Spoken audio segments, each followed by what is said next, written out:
We called in advance today to see if the location we're going to has a spot, and they said, sure, but make sure you have cash on you. So we literally had to scramble.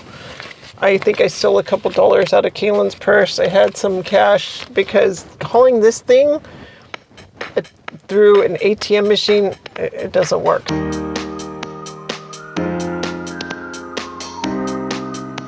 $35 cash. You know, it's cheaper than a hotel, and it's way stinking nicer.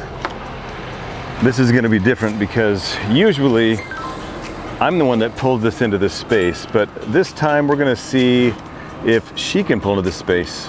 I actually drove us here. She even drove it while I flew the drone overhead. Did you like that opening drone shot? Because that was a challenge, and the lighting wasn't great, and she was driving way too fast for my drone. I put it in sport mode. I couldn't catch her down this tiny street. Like, dude, slow down, woman. But I couldn't talk to her because I was flying a drone. It'll be way better. Wait. It'll be all red. No, it's not at all. It's like, it's gonna look like... Oh, now it's red and bleeding. Jeez. Oh, great. We're making for you the video that we wish we had access to the first night we took our RV out, because we picked it up from a repair shop. We went to Cedar City where it was like 10.7 million degrees, and we hooked it up. We had a little help hooking it up, and then we had no idea what to do. In fact, we were so scared that we did not even unhook it that night. We didn't level it, we just left it attached to the truck. In fact, the very first night we slept in the RV, I thought we were at an angle. The thing wobbled anytime anybody moved, and I thought, we're gonna live in this thing full time? I don't think I can do this. I was really doubting our decision about having an RV, because I thought, if this is what it's like to sleep in an RV, this is miserable. I think I woke up with a headache because I slept lopsided or something too. Even though the RV was super hammered, it was a super cool night. In fact, we got a link to our first night camping video down below. It was fun. And you can see where Trevor took out his first thing. He's taken out so many things. Or something. We are by no means expert now, but we've learned a bunch of stuff that'll be super helpful to you if you are brand new, or even if, actually we've got some tips even if you're not brand new, for setting up your RV, for detaching from a fifth wheel, which is a trick, and then setting up your RV at a campsite. Well, Trevor, just a few weeks ago, we shot the video where we talked about how long does it take, and he went through the process, but I said, you know what? We need to go into this detail by detail, because that's the thing that everybody doesn't know, because even though he's done it a zillion times, he kind of just says, you hook up. It doesn't mean anything. We need steps. So this is the step-by-step instruction. Step-by-step guide. And the first step is choosing a campsite that your RV can handle. Number one, it's got to be the right length. It'll tell you that anytime you book a site. And number two, you want to get a pull-through site, if at all possible, your first night. Now, this is a pull-through site. I'm showing you right here. It's one that you pull. It means you just pull through instead of having to back in, because backing out one of those monsters, backing up one of those things is a pain.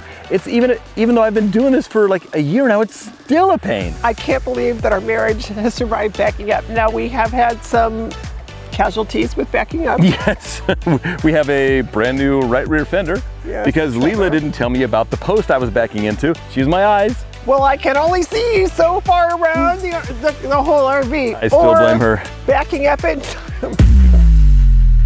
or backing up at night, miserable, another thing. I mean, that's, oh, in the dark, it's brutal. Don't do it at night. Make sure you get in. So daytime, pull through site, make sure it's the right length. And then before you pull into the site, eyeball it to see if it's level. And you can check, Leela found out that you can check online sometimes. That was actually one of the tips. So I started realizing that if you go to TripAdvisor or you kind of Google, once you have chosen your destination, sometimes they'll have pictures on there, and then just go to TripAdvisor or different things and Google specifically that like space number 50 or wherever you are. I don't even know what space we're on, space number 7. The good space. And yeah, the good space. And just see, like, people that have been there before will sometimes leave some information about that. So we knew that about space number 7 here. This is the site. We can tell it's not quite level. Plus, you can also pull a level out like this. Granted, this tiny level isn't ideal, but if you look in here, you can see that the bubble isn't even close, man. So it's, which way? Yeah, there we go. It's way not level. So what do you do if it's not level? Your jacks can handle part of it, whether they're manual or hydraulic like ours, but sometimes it's so out of level that your jacks will overextend. What's happened to us before, in fact, at this very site, we've been here before, at this very site, we put the jacks down and the wheels, both wheels on the right side lifted all the way up, and that's putting way too much pressure on the jacks. So we had wood we put underneath there, which is one option, but the other option is to get these little rolly things you can roll up on, which is much better than having a bunch of wooden stuff, because you want the wheels to be supported by the ground or by wood or by blocks or something. So we're gonna put some boards over there for Leah to drive up on. Good luck, see if she can make it.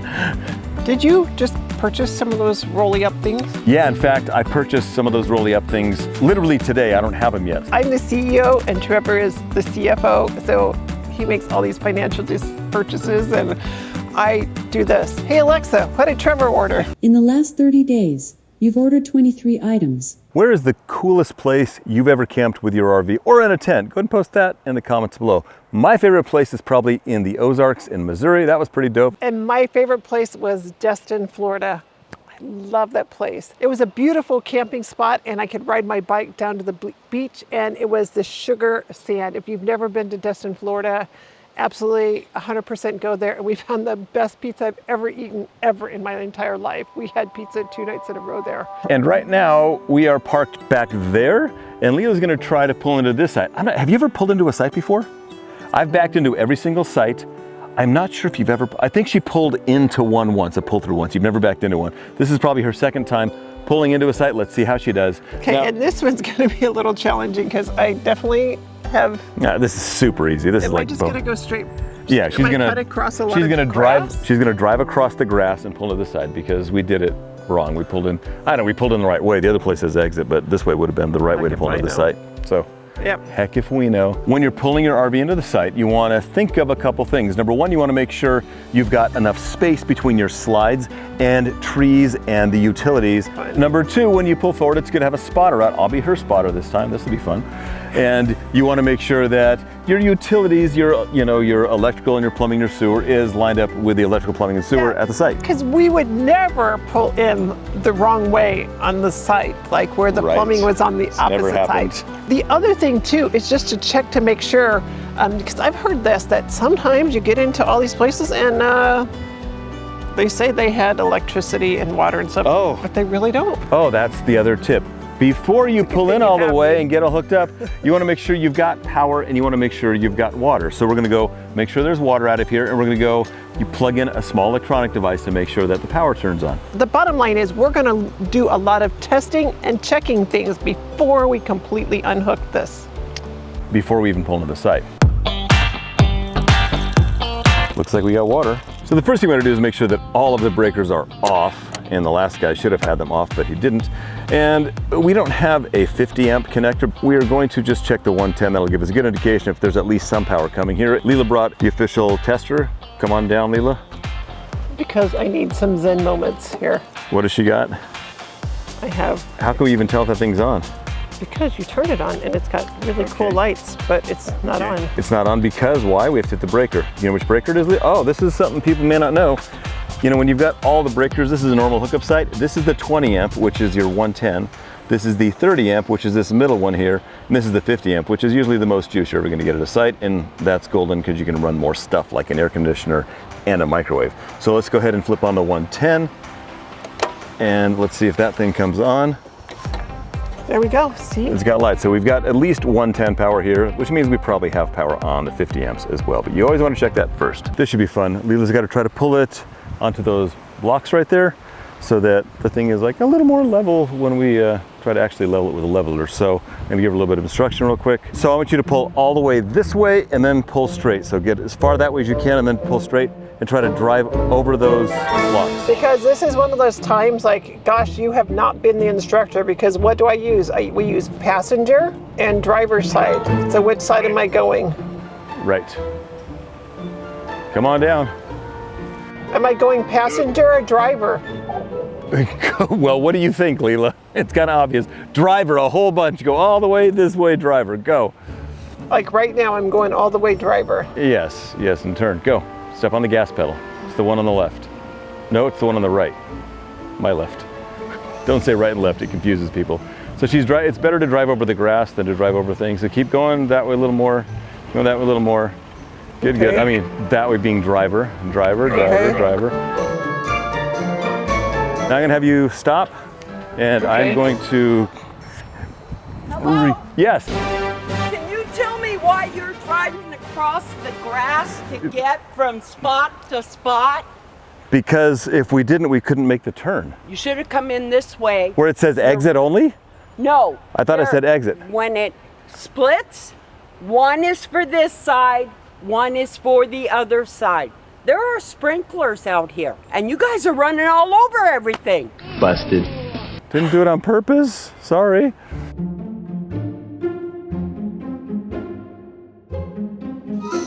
I'm also probably gonna run over the grass. Is she gonna yell at me? Probably, whatever.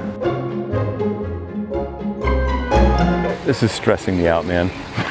So much. There, stop, stop. Okay, good. Are we good? Golden right here? We're good. Oh my gosh. That was a nightmare. I don't know why it was so bad, even for me. I think it gave us both a new appreciation for each other's roles. Everybody should do this for sure. Oh my gosh. because- Well, here's the problem. This is the issue. What's the challenge? the- There's a challenge. No, it's a problem. It's not a challenge. When Leela is directing me and she says passenger, that means I make the butt of the rig go passenger. And when I say driver, the butt of the rig goes driver. But But when I I tell her, she doesn't know what that, she doesn't know how to make the steering wheel do I that. pretty much thought that's what it was, and that was just a natural thing. And so I There was was nothing- doing that. So I know if it's passenger that I have to go driver on the steering wheel to get it to go passenger. But we didn't do that. We were telling you which way to turn the steering Well, wheel. because I was naturally thinking. However, This is a how-to video. We need instruction. ta-da! Somehow with both of us driving, we're able to get on these blocks right here so that when we level the wheels, we'll hopefully not come off the ground.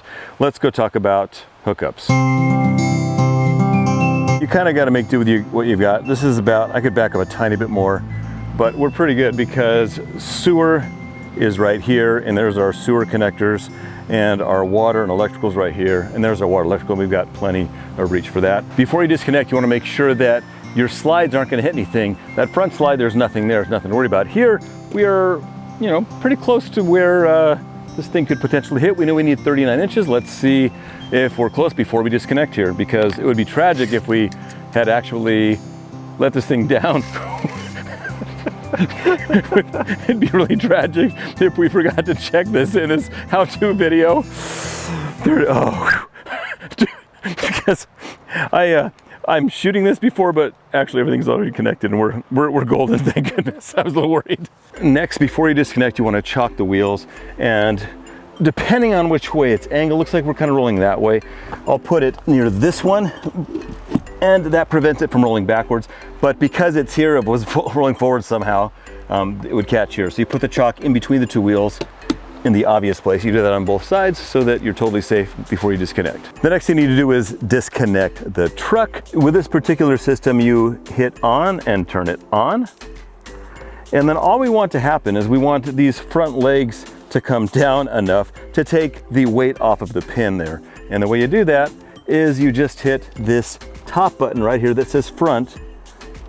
And when you do that, it's going to start lowering these jacks one at a time. If you look over there, that one lowers first, which I didn't realize the first time we did this. And then this one lowers second. I was like, it's not working. I could hear it, but it wasn't working. But no, it does one at a time. So one's going to lower, then the other one. Now this one's coming here's down. a couple questions. This is great because I've never done this, so I can ask questions that people are going to ask. Do you have to hold the button the entire time? You have to hold the button the entire time. And what about these flash? It's all flashing, all these lights. Hold on a second. And then now it's, look, you see the truck lifting, and what you do is you wait until the truck stops moving. There you go. It's subtle, but as soon as the truck stops moving, that means the weight is off the truck and you can disconnect it. And then you let go of the button at that point. Leela has a question. So there's all these like lights flashing. So why are those flashing? Yeah, these lights are flashing because it's not level right now, but that'll level itself in a moment. Next, you want to take the tailgate down. Why would you want to make sure the tailgate's down, Trevor? You take tailgate down because when you pull it off, you'll rip your tailgate off if you don't take it down. So you take it down first, and I have done that once. And like a genius, I felt a little bit of resistance, but I hit the gas a little more, so I bent the tailgate more. We need a new tailgate. You disconnect the power. If you look closely, you can see that I've lifted it up just enough where there's a little bit of light through there, so you can kind of tell that the weight is off the pin here. And I jump in the back. Ugh. You pull this emergency brake thing off of here. Now, let me ask you this, since I'm behind here. What happens if you don't pull that off? If you don't pull this off, when you pull the truck forward, it will yank the pin out of here and it will lock the parking brakes. And So how many times have you pulled off with that? 2 or 3 times, and you just shove it back in and it's fine. It's an emergency thing, so when you're driving. Then you gotta remove this safety pin. So you lift this up, and this pin slides out the bottom like that, and it's on a chain so it doesn't go anywhere. This latch you pull out, and then you pull forward. Whew, and it's a little bit scary. It's like, oh no. And with everything safely disconnected and the wheel shot, we can now pull forward. So my trusty wife is going to do that.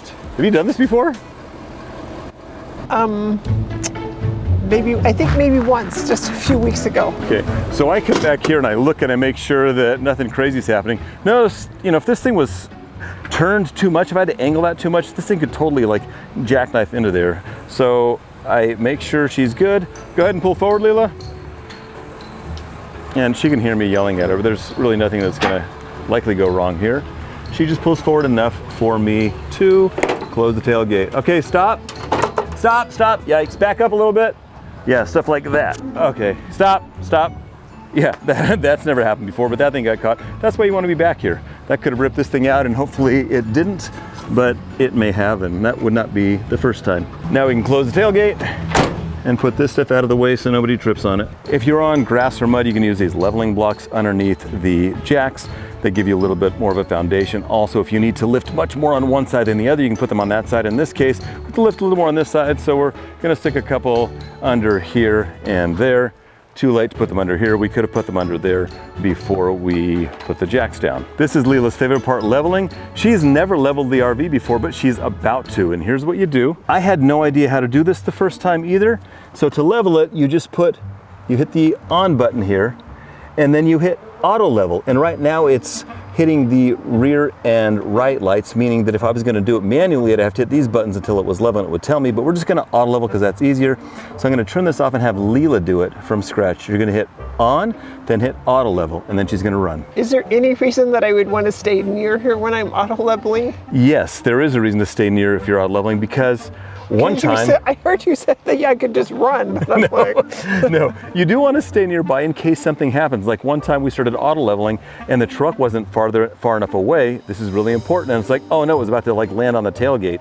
And so you want to make sure the truck is clear, and then you want to stay near in case something comes up. So what you're going to do is hit on and then hit auto level, and look at it. On. And it says not level, jacks down is what it says right here. And then just hit auto level. Just press it, you got it. Gosh. Press it. Why does this stress me out? Okay. Okay, now it's auto leveling, and she doesn't like that much, but it's okay. Can I put this down? Because I can feel it Yeah, moving. you can put it down. Although, oh my God. And look at how much it's got to move over here. Wow. Because it was so far not level, it like brought these Whoa. way down. Wow. With as much as this lowered, this would have destroyed my tailgate if we'd had the truck there. So that's why you move the truck. So we let it finish doing its thing. When it's close to being done, you come back over here, and you want to wait for it to tell you that it's level, because that will beep. Is it normal? Does that just mean it's still going, all the lights dinging? Yeah, all and the lights stuff? flashing is telling you what's going to be lifting next. So it's lifting a little bit in the front. Oh, okay. And listen. And look what it says there, Leela. I want you to read that for our dear friends.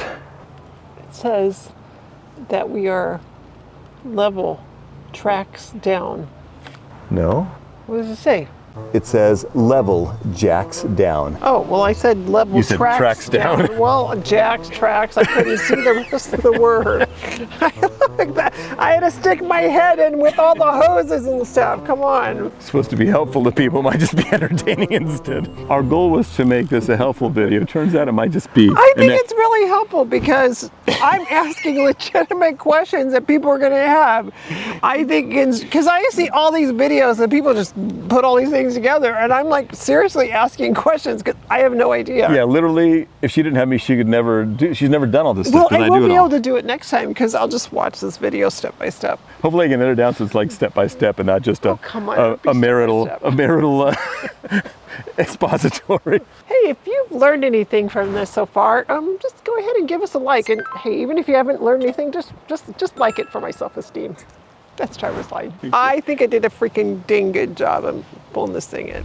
What are you talking about? One of the things that you typically, I know I want to do is typically get back and start, setting up the inside. And we got to wait. We got to put the brakes on that. We don't want to open the doors. You don't want the steps to be down. For one, if you get down too low, you could bend your steps. Just wait until it's all hooked up and then start doing the inside. And another tip is you want to go to the bathroom and eat before you get to the site, because if you're in the middle of setting things up and your wife's like, I'm hungry, I haven't eaten all day. It's like, I'm setting this thing up. I don't want to wait for you to eat, woman. And she just grabbed some food and I wanted to say mean things, but I never would because I'm a kind and loving husband that never gets impatient. Hey, I brought 3 bars in the purse and there's a drinks in there too. Why didn't you eat them on the way here? I did, but I was still hungry. That eating tip may have been from Happily Ever Hanks. I love those guys. You should follow their channel. If not, props to whoever gave us that tip. Next, you want to hook up all of your utilities. Some people hook up the electrical first so that you're not killing your batteries when you're auto leveling and stuff. I don't really care, so I just level it first, then I hook them all up. First, we're gonna hook up our electrical, so you just pop this on the ground. I usually put it under the RV so it doesn't get in anyone's way. And I like to keep things, kind of neat and organized. And you simply plug this baby into here. Now, there is a device we learned about from some other guys, it might have been Happily Ever Hanks again, that has there's a 90-degree thing, because when I do this, it puts a lot of pressure on. If somebody bumps it, it could bust this thing. But with this 90-degree connector, this thing is pointing down like that, and it's putting less pressure on that. So I need to order one of those tonight. Remind me tonight. Is the CFO going to buy some more the CFO is toys? going to buy more stuff. You want to line up this groove with this little thing right there, and then twist. See how you go in and you twist that way. So you line that groove up perfectly. It's right. It's actually, in this case, it's right at the top center pretty much. Almost, it's off to the left a little bit. You push it in all the way and then you turn it to the left and you'll feel it kind of stop. To the left, or was that to the right? That was to the right. And then you twist that on, right? And then, if you don't have them yet, there are some things that you want to buy. This is a 50 amp cable with, I'm not gonna take it off. This is a 50 amp cable with a connection like this at the end. And this you can plug into a 50 amp power supply. But some places don't have 50 amp. And then you're kind of hosed unless you have an adapter. Now some will have a 30 amp. And so you plug the 50 into here and plug the 30 into the power supply. And some places only have 20 amp or a 110 outlet. So you plug the 30 amp into the 110 thing, and you plug the 50 amp into here, and you plug this into the 110 if that's all you have. In our case, we got the 50 amp site. That's a good one. So you're like, what's this extra thing around here? This is a surge protector. You need to get a surge protector, this one. I was the one that told you to buy that. This is a model 44270 from Southwire. There's a link for it down in the description below. It's been fine. There's lots of other ones I'm sure you can get, but there's a link for this one down below. And there's links for those below if you want to make sure you have those as well. But this will protect the circuitry inside the RV. So what would happen if you showed up and only had that black cable? If you only had this cable and you were at a site that only had 20 amp power, you would not be able to get any power into your RV. To plug this in, what do? You open this baby up and you make sure all the circuit breakers are off. The one on the far left is usually the 50 amp, so you plug into the 50 amp. Then you flip the 50 amp circuit and you look on here. If you get really close, you can see it's got all of these lights telling you that everything's good. If they're all green, it means everything's wired correctly, everything's working great, and we actually have power. So now we have 50 amps going into our RV. Next, you want to do your water. Now we have this hose. This is actually a heated hose, and you think, well, it's summer. Yeah, we've been camping in the winter. You want a heated hose. This thing was like over 150 bucks, but it's worth it. We got 50 feet because we were desperate, and that's all they had. It's probably longer than we need. I would have rather had a 25 footer. So this is just for fresh water. You don't want to use the same hose for black water and fresh water. If you point the camera down, there's our black water hose. Now, what does that mean if you're totally new to RVing? We'll talk about the tanks in a second. By the way, power tip, when you put your hose away, attach it to itself so it doesn't leak water all over the inside of your RV. Another tip with that though, is it prevents like dirt or insects or anything climbing into the hose as well. Oh, yeah. I know Smart. stuff. Let me just explain these really quick here. freshwater connection is for filling your freshwater tank. We have about a 90-gallon freshwater tank in there. That's for, you know, bathing, sink, toilet, shower. If it's filtered after and before, you can maybe drink it, but some people say don't drink the fresh water. That's in the tank. City water connection is if you have a connection at a site, this will just flow directly from the city water from your connection through your RV. So you can just use that water directly. And black tank flush, that's for cleaning out the black tank, which we'll talk about in a second. There's an unlimited number of things that you need to buy when you have an RV, and one of these is a water pressure indicator. This will tell you if you're getting Regulator thingy. a regulator thing. It doesn't regulate jack. It just tells you if you got too much water pressure in here, which is something that you need, because if that's in the red, you could blow your pipes out. So you plug that into the city water connection, and then you connect this thing here. Not like big And by pipes. the way, you want to make sure that you never drive over this and that you have a good connection here, because if this thing is bent, it will leak.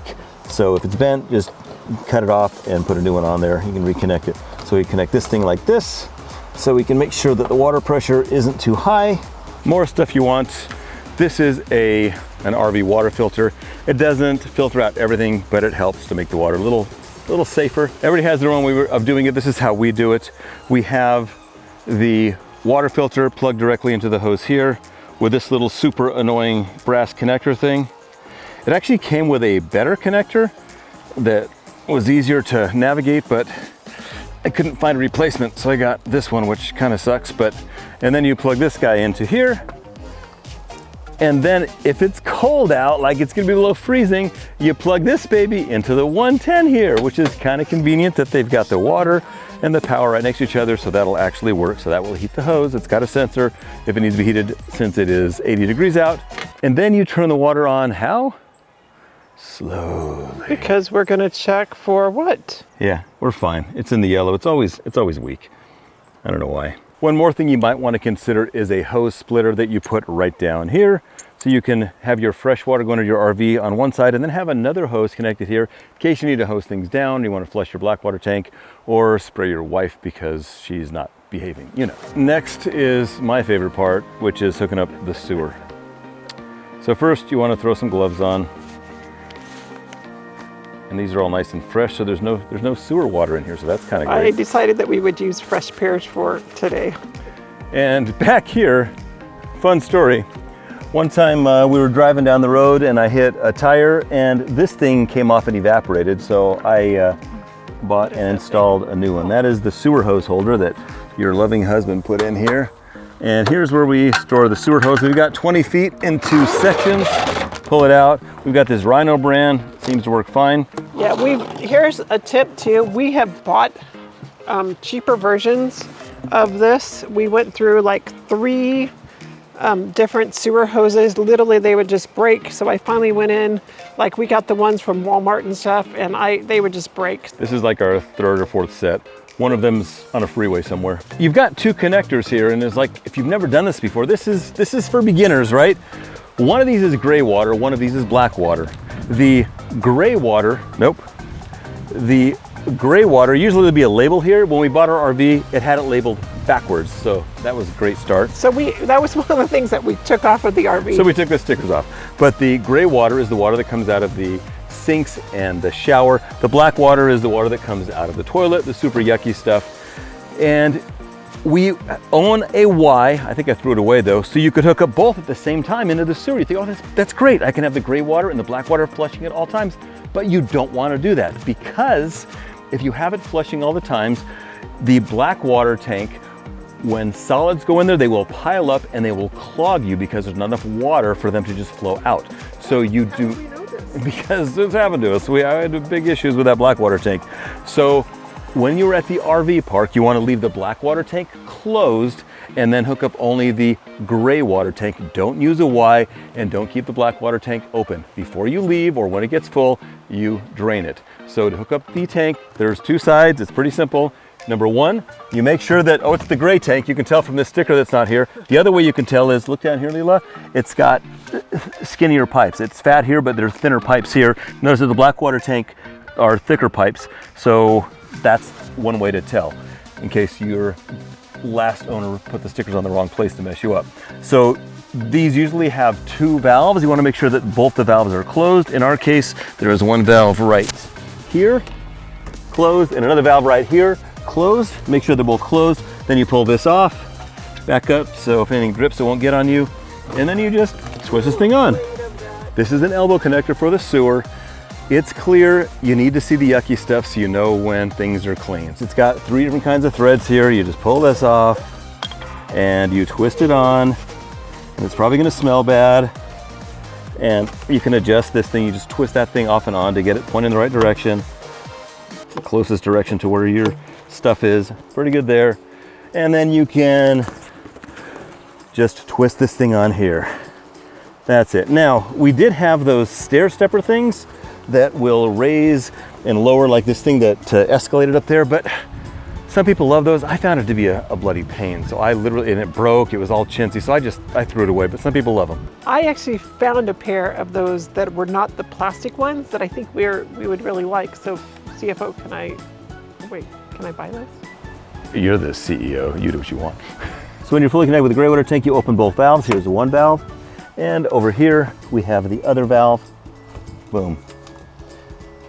And now water will flow freely into the gray tank. Before you depart, or if your black tank gets full, you want to flush the black tank.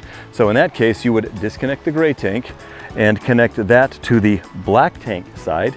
Make sure the valves are closed, open them, let it flush out, and then you connect your black water hose to the black water flush, and you run it through until the water flowing through there is clear. Now, one thing that you really want to do when you flush your black tank is close one of the valves for the black tank so that the black tank fills partially up, like half, 3/4 of the way full, and then open it so the water gushes out, and that helps like clean it out much better. So we'll usually do that sometimes a couple times until the water is clear flowing through that other elbow. If you're finished with your black tank flush, go ahead and take some like blue Dawn dish soap or something like that, mix it with 1 gallon or 2 of water and pour it down your toilet.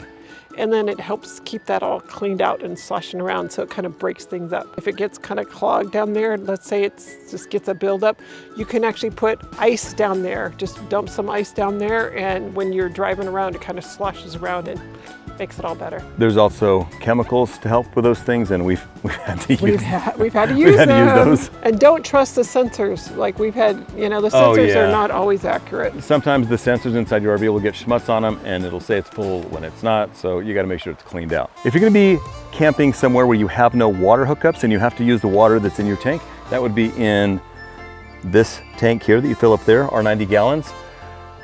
You gotta make sure that tank is full. How do you know it's full? Like, I don't know if they figured this out yet. Ours is a 2016 RV, and the only way we know that the tank is full is you just let that run for like 25 years, and out the bottom of the RV back there, water will start gushing. We thought it was a total like novice newbie thing, like just waiting till it gushed out. We asked somebody and they're like, yeah, you just wait till the water gushes out. So. And the bummer is the water gushes out for a long time after you turn the faucet off. Like you see it start to gush, turn the faucet off, and it'll keep gushing. That's normal, at least for us. If you have a better way to know when your tank is full, just let us know in the comments below. Now that everything's hooked up, we're leveled, we're detached from the truck, we can put the slides out. We've measured it, we know that there's going to be room, but you want to make sure that we want to make sure that there's nothing changed outside. You have no idea that maybe somebody didn't just park a truck over there, or somebody's out there playing, or whatever the heck. You never know. So you always want somebody out there to be your spotter when you are opening the slide. So that's right. So we're gonna go ahead and put the bedroom slide out. So am I the spotter? You're the spotter. Claire! To see our first night sleeping in Abbey, go ahead and click up here to see that video.